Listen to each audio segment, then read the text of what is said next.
Hey YouTube, welcome back to my channel. I'm at Woburn Bike Park, which is my local bike park. I've ridden here lots for the vlog and you've seen it before.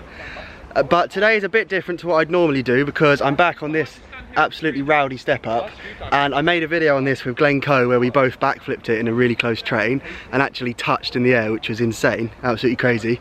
Today's session, however, is on the dirt jump bike, so I'm on my hardtail. I'm going to ride the exact same step up and hopefully do loads of tricks on it. That's the plan, because when I rode it on my Enduro bike I flipped it, which was a lot of fun. I flipped the 29er, but the hardtail is going to be the true test as to whether I can trick this jump loads and do cool stuff. So it's a mild 11 degrees Celsius today on the very penultimate day of December.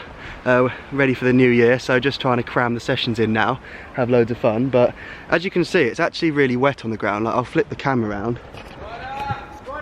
and it's pretty met. Oh, we'll have a little demo. Jesus.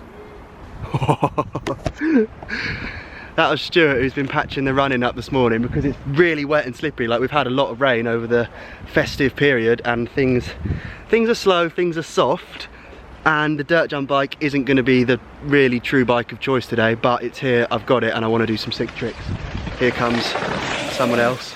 Yeah, man, getting airtime. So yeah, that's actually quite a popular session today. Everyone's riding the step up. Hopefully it's going to start speeding up and maybe even drying out, and let's show you some tricks to see what's possible. Expectation for today, the tricks I want to get done: backflip no hander, truck driver, and I'd be really stoked if I did a flip whip. But if things are really slippery and slidey coming in, it's going to be pretty interesting. So I'll stop the talking now and get into the bike in. Right then, it's really windy up here, isn't it?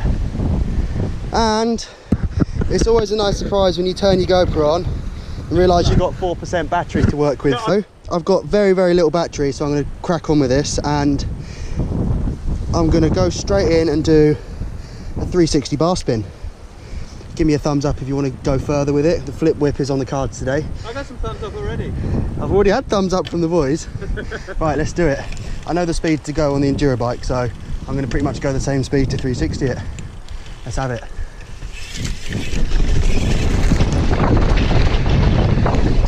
Whoa, that was a hell of a shape. Oh man. Yes, Stuart. Nice.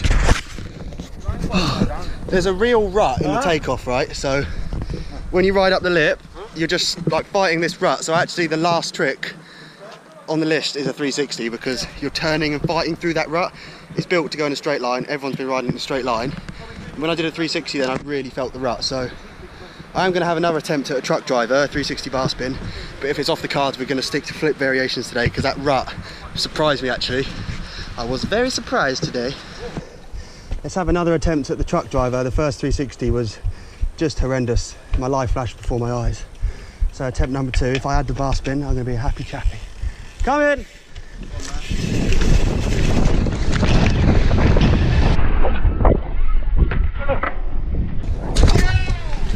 Just! Yeah! It still was... It still was sketchy though. When you ride up that takeoff, because there's a straight line rut, honestly, when you try and 360, you're just fighting it. You almost have to do the 3. Yes! Alex will show you how he just flipped it. Flips look like the money trick for this step up because of the rut. So let's start flip variations. I really can't stress how incorrect my choice of bike is today. I should have bought the Enduro. The ground's so soft and slippery, but I'm sure you can relate to like that feeling where you're itching to ride a certain bike, do certain tricks. That's the feeling I've had all week, so I brought this bike. It's going to be a fun sesh, but just a nice bit of tyre knobblage, some grip would have been an absolute godsend. Alex is suffering, he's got the same tyres, but we're making it work today. It's all about making it work.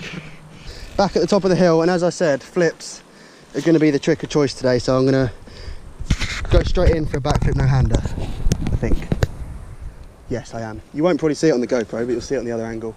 So let's do it. Flip no hander.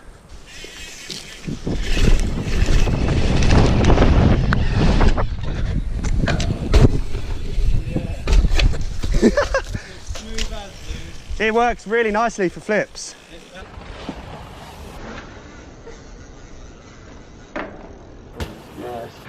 Already got a bit of mud on my face from the terrain and the conditions today. So, I've done a truck driver. I was really happy with that because actually 360s aren't that easy on this step up today. What the general kind of idea is that in future sessions we're going to put plywood up the takeoff, and that should just make it square so there's not a rut. But for today, everyone's riding it on big rigs, downhill bikes, enduro bikes, so we're just going to leave it as it is, and I'm going to make do with not 360 in it. So I got the truck driver out of the way, stoked with that. Went straight in, did a flip no-hander, really stoked with that. So the one I said earlier in the intro I want to do is a flip whip on this step up. I am going to try it now. I've only done the one backflip, but because it felt so good, I just want to get the flip whip out of the way, and then who knows from there, who knows whatsoever. Okay, hopefully the GoPro battery doesn't die mid-jump here. Right, so the next one on the list is the flip whip. Let's do it. Good boy, I'm so scared of the mud and all the slidage. Come in! Let's have it.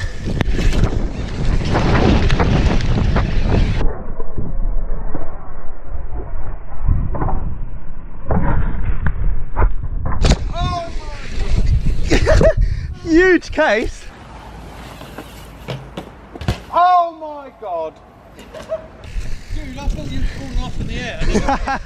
Yeah, it is a bit like that trick. It's like bail I was and... like, oh, what's he doing? Oh, he's landed. Yeah, crash off the lift and then... What's it called? Bail to land? Damage control, isn't it? It's like, Yeah. yes. That looks sick. I'm stoked with that one. I was nervous about that, but that's one in the bag that I've talked about all day. So I'm going to consolidate my thoughts and come up with the next list of tricks. Oh! And that could be one of them. Okay, you may have noticed that there's been somewhat of a change of scene and now I'm back home. Firstly, Alex, who I was riding with and I didn't even manage to get many shots of, he crashed quite badly in trying to backflip bar spin to no-hander on the step up, which is really impressive, a very admirable manoeuvre, but he crashed, hurt his wrist, so he wanted to go home. I kind of wasn't that into having a hardtail today. I really was desperate to do the tricks. I did the tricks I wanted to do, but then in the end it was just so sketchy rolling down that hill in the sloppy mud, so kind of just called it a day. I'm going back to Woburn tomorrow and I'm going to take this very enduro bike here, so it's going to be a way sicker day, way more appropriate with the current conditions. I'm back home and I need a bit of advice from you guys. So I don't know if anyone who's watching is like an electrician or a builder or something, but I've done a bit of restructure and a reshuffle in this room, so I'll turn the camera around and show you what's up. As you can see, I've now got space for another bike because I've moved a wardrobe into a bedroom, so potentially I'm going to get a fourth bike on the wall there. However, to have it all evenly spaced, what I'm going to need is another piece of wood like these ones running behind that plug socket all the way up. So I want it to start above that plug socket and run vertically. The question is, are there electrical cables behind that run vertically, or would they go downwards from there, if anyone knows how these places are built? If they run vertically, I'm too scared to drill into the wall because I need to drill rule plugs behind those pieces of wood to make it hold on the wall. If they run vertically, I'm screwed. So before I do this, I want to know from the comments, and hopefully someone's an expert in building apartment flats and houses, or there's an electrician watching and you can tell me if I'm safe to do so. But other than that, I put a shelf on the wall for my hats, which is sick. Someone made a really good point actually. Somebody wrote on my last video, don't leave your hats in the window because the UV light's going to make them fade and ruin the colour, and that was actually such a good point. I'd have potentially ruined about 100 hats. So loads are on the wall there, and I'm yet to just put one more shelf above that door, and then it's going to be like Red Bull heaven up this end. There's going to be 2 sets of hat shelves and the 2 helmet shelves, so life goals are all checking boxes and winning at the minute. But yeah, I want to get a fourth bike on the wall, and to do that I need to know about this electrical situation. Am I going to die drilling into the wall? It's very important, and I thought what better audience to ask than the YouTube subscriber audience who seem to know absolutely everything. So comment away guys, please don't just tell me I'll be safe if I'm not, because if I electrocute myself, that's videos over, forever, done.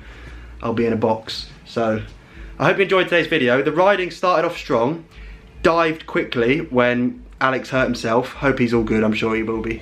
And I'm back there up Woburn tomorrow, bigger session, I'm going to film it, and then it's New Year's Eve, so we can talk about New Year's resolutions and all of that. And for now I'll say thank you so much for watching. I hope you enjoyed today's video. You're all absolute legends, and see you in more videos to come. Thanks guys!